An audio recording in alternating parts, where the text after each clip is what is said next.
Sekarang kita coba explore kembali ke database dan kita akan coba tampung data employee ini terutama untuk posisi dan jabatan ini mau strukturnya seperti apa, karena kita akan bikin supaya ada struktur organisasi, bukan cuma sekedar position ID doang gitu. Jadi kita pengen punya struktur bahwa direktur itu adalah atasannya kepala departemen, manajer, lalu manajer itu atasannya section head, dan seterusnya.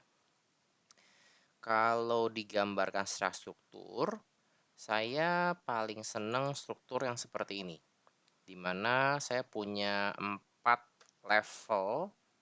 Secara umum saya punya 4 level yang saya sebut dengan direktorat. Lalu tergantung dari klien, antara departemen dan divisi itu biasanya bisa bolak-balik, interchangeable. Kalau untuk klien yang punya banyak cabang dan terutama cabangnya itu di beda area ya, contohnya beda provinsi atau beda kota, biasanya mereka punya struktur divisi ini sebagai pembagi atau pembeda area. Jadi departemen penjualan, misalkan departemen penjualan nih A22 ini mereka punya divisi Jakarta, punya divisi Bandung, punya divisi Surabaya, punya divisi Kalimantan, dan seterusnya. Tapi di beberapa klien kalau misalkan cabangnya sedikit, ada juga saya dapat request divisi itu mereka sudut pandangnya lebih besar daripada departemen. Jadi di bawah direktorat itu divisi dulu. Contohnya adalah divisi finance dan accounting. Lalu ada divisi marketing, di bawahnya ada marketing support, di bawahnya ada CRM, dan seterusnya. Ada divisi teknologi, jadi di dalamnya ada GA, ada IT, ada network, dan segala macam. Jadi tergantung dari klien, biasa ada yang mereka pengennya departemen itu di atas divisi, ada yang divisi itu di atas. Jadi saya akan ambil contoh departemen, di atasnya divisi, dan yang paling kecil di bawah itu saya biasa sebut namanya adalah section atau seksi. Jadi kayak grup kecil. Jadi secara jenjang kita punya 4 urutan: direktorat, departemen, divisi, dan section. Tapi bukan berarti departemen itu bawahannya harus divisi dan divisi itu bawahannya harus section. Kita bisa punya sebanyak mungkin departemen, subdepartemen, sub-subdepartemen, dan seterusnya. Jadi sangat-sangat fleksibel, tergantung kita mau bikin, tergantung klien mau bikin strukturnya sampai sekompleks apa atau sesederhana apa. Bahkan kita juga bisa kalau perlu loncat dari departemen langsung section, atau dari direktorat langsung section, karena mungkin direktoratnya ini kecil. Jadi kalau digambarkan secara database, ini secara organisasi, secara tree-nya, kalau secara database kita bisa ambil strukturnya kurang lebih seperti ini. Untuk bisa menyimpan data-data yang sifatnya fleksibel, saya come up dengan 3 tabel untuk bisa menyimpan kombinasi relasi yang cukup fleksibel.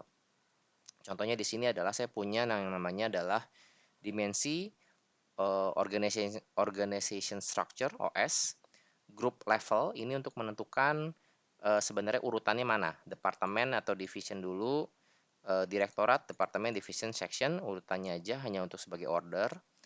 Lalu ada yang sifatnya group, dimension organization structure group.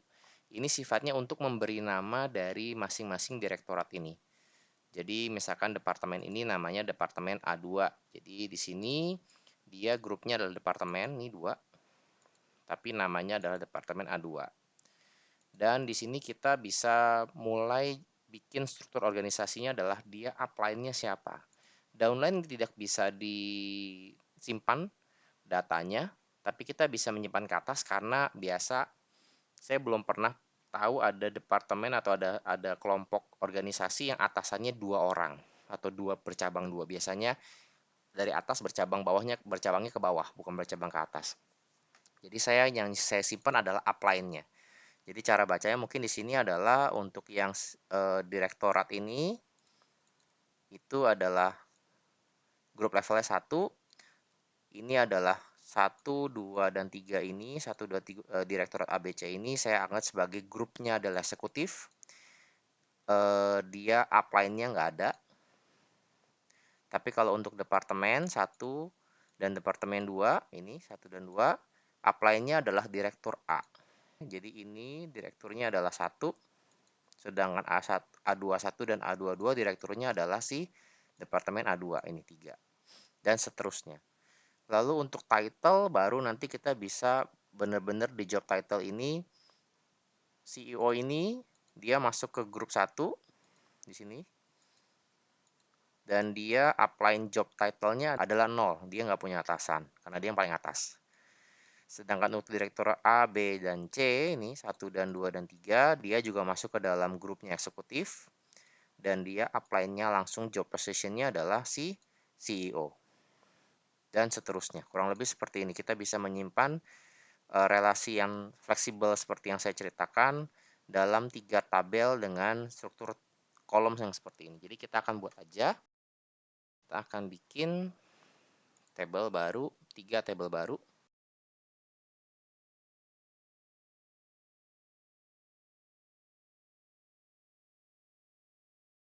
Oke, ini struktur tabel pertama kita. Yang paling penting adalah yang 1, 2, 3 ini, ID, name, dan order. Sisanya standar kita ya, ada enable, created, sama edited. Oke, selanjutnya kita akan bikin tabel berikutnya, yaitu adalah OS Group. Nah, di sini kita mulai bertabrakan atau ketemu dengan yang namanya konsistensi lebih penting daripada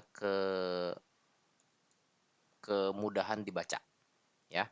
Kalau kita punya tabel tadi adalah dim_os_group_level, kalau kita pengen merelasikan ke tabel ini, kolom ini kita pengen relasikan ke tabel ini, maka menurut saya best practice-nya adalah kita buat dia tulisannya sama percis. Jadi jangan nulisnya mentang-mentang yang is enable, semua kata depannya, semua kata baru, hurufnya huruf kapital, huruf depannya, lalu kita buatnya seperti ini. Bisa aja sih sebenarnya kalau kita nanti ke depan mau manual merelasikannya satu-satu, tapi kalau kita pengen nanti ke depan buat database yang kelas database kelas store prosedur yang bisa auto connect, auto ya semi auto intelligence lah ya. Dia bisa langsung nyari ada nggak sih sebenarnya dim atau fake OS group level ID ini. Maka best practice-nya adalah saya akan tulis sama percis tanpa menggunakan fake dan dim-nya. Seperti ini. Yang penting belakangnya adalah ID-nya kapital. Jadi contoh kayak sebelumnya kita punya user session di sini. Ini mungkin nggak terlalu kelihatan karena kita kepalanya atau bapaknya relasinya cuma fake user, nggak ada user embel-embelnya. Kalau ada user embel-embelnya underscore sesuatu, maka ini tabel ini harusnya adalah rekomendasi saya user underscore sesuatu ID-nya kapital. Jadi kita tetap mempreserve underscore-nya ini ke dalam nama tabel kalau kita pengen merelasikannya ke tabel tersebut. Itu rekomendasi saya. Lebih gampang nanti kita buat kelas untuk dia auto search-nya. Oke, lanjut.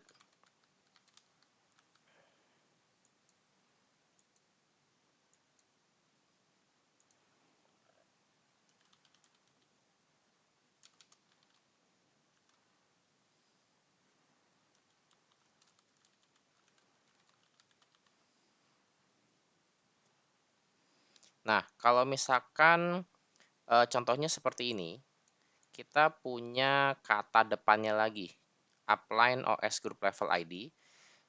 Supaya tetap bisa connect ke sini, saya lebih prefer OS group levelnya tetap di depan, dan di belakangnya saya akan tambahin bukan ID tapi adalah upline ID.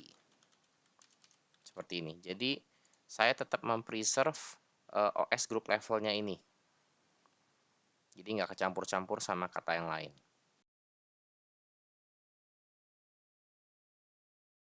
Oke, untuk yang OS group kurang lebih kita buat strukturnya seperti ini.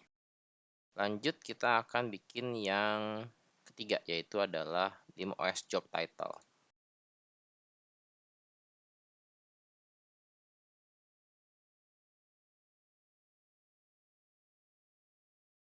Oke, untuk yang terakhir dim OS job title kita bisa bikin seperti ini. Oke, berarti untuk fake employee sekarang kita perlu merelasikan position name ini dengan OS job title ya. Jadi position name ini bukanlah varchar lagi tapi bentuknya adalah data relasi ke database. Jadi enrollment date oke, kita bisa taruh di masing-masing data karyawan. Tapi kalau kita mau future proof, position name sebaiknya jangan ditaruh di sini karena kita mungkin perlu merecord karyawan ini apakah pernah mutasi, apakah pernah downgrade, demosi, promosi, dan seterusnya. Jadi kita akan hapus dulu position name ini karena kita perlu tabel one to many untuk mencatat dari waktu ke waktu karyawan ini jabatannya apa. Ya, sekali lagi ini adalah saya pengen share benar-benar real case di lapangan bagaimana cara membuat struktur database yang fungsional ya. Jadi bukan hanya sekedar teori yang mungkin teman-teman mungkin dapat pelajari di kampus gitu kan, benar-benar di mana dunia ideal. Best practice-nya akan selalu pasti diminta dari data HRD nanti adalah saya pengen melihat data histori karyawan ini pernah jadi jabatan apa aja, promosinya dan segala macam. Jadi kita perlu punya tabel one to many untuk satu karyawan punya record banyak histori posisi. Kita akan bikin nama tabelnya mungkin supaya terkelompok dengan fake employee ini, maka kita akan bikin misalkan adalah employee. Kita bisa gunakan job title ID, OS job title ID, atau bisa juga di sini saya pengen capture juga status karyawannya dulu. Jadi mungkin employee status ya, apakah masuk sebagai anak magang, masuk sebagai kontrak berapa lama, berapa bulan, apakah masuk langsung tetap, atau mungkin kalau yang sifatnya seperti driver atau kurir, apakah dia sifatnya adalah jabatan harian dan seterusnya ya. Jadi kita akan simpen yang udah pasti adalah punya ID, lalu punya relasi dengan data employee, jadi employee ID, lalu punya statusnya. Nah, di sini saya perlu dim berarti. Satu itu apa, dua itu apa, tiga itu apa, dan karena ini akan dipakai berkali-kali kontrak, tetap dan seterusnya. Kita akan bikin ini sebagai dim. Jadi sementara kita akan tulis employee status type karena saya akan bikin nama tabelnya nanti adalah dim employee status type. Lalu kita bisa tulis tanggalnya dari kapan, start date atau date start, terserah Anda lebih senang date start dan date end atau start date dan end date. Saya lebih prefer start date dan end date karena secara subjek predikatnya bahasa Inggris lebih masuk akal daripada date start. Nah, kalau ada start date berarti kita juga ada end date. Untuk harian otomatis hariannya tanggalnya pasti sama, dan untuk yang sifatnya tetap mungkin end date-nya kita bisa masukin tahun 2099 let's say, atau kita bisa sepakat bahwa 1900 itu adalah artinya belum ditentukan karena dia sifatnya adalah tetap, tunggu resign atau tunggu dipecat. Oke, untuk fake employee status kita akan bikin seperti ini. Kita sekarang bikin dim-nya, jangan lupa untuk employee status. Jadi dim employee status type.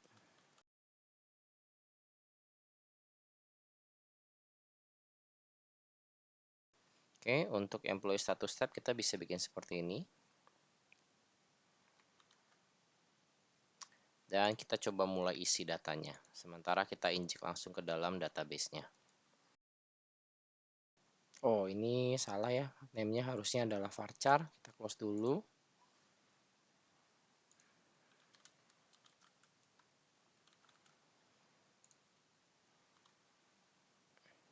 Oke, kita coba sekali lagi. Kita punya 4 status karyawan. Sementara ini dulu kita buat data aja. Lalu kita kembali ke fake employee status. Ya, nanti kita akan masukin employee statusnya karyawan apa, statusnya apa, dari tanggal berapa sampai tanggal berapa.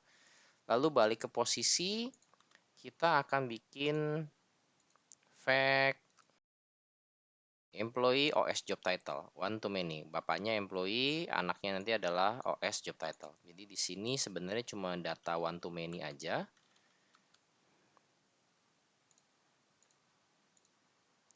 Yang udah pasti harus ada employee ID-nya. Lalu ada OS job title-nya.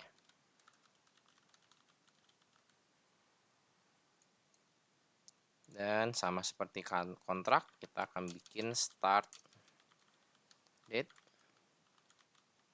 dan end date.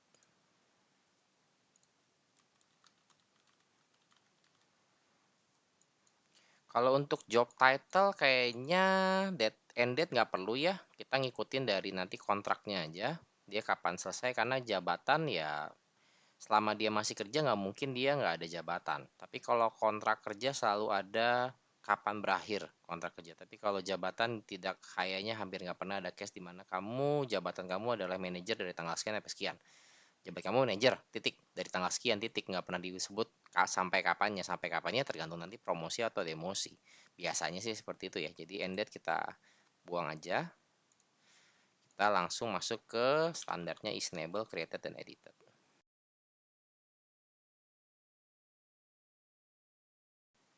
Oke, untuk data relasi one to many employee dengan OS job title akan seperti ini. Baru nanti kita bisa lanjut ke store procedure untuk menyimpan data ini. Tapi sebelum itu kita akan coba buat dulu satu option untuk bisa dipakai untuk kita include employee yang baru. Jadi untuk level kita populasikan dulu 4 seperti yang kita planning di awal. By all means, kalau teman-teman pengen punya struktur yang lebih kompleks, silahkan main di sini dulu. Pengen punya kombinasi nama-namanya apa saja untuk level-level stagingnya. Ya, di sini saya pakai 4 aja. Lalu untuk grup kita akan masukin satu dulu untuk manajerial. Kita mau masukin CEO nanti ya. Dan untuk title-nya kita masukkan CEO. Kenapa saya tulisnya upload ya? Mestinya upline ya, bukan upload nih, kan kita rename. Kita rename, kita open editor dulu.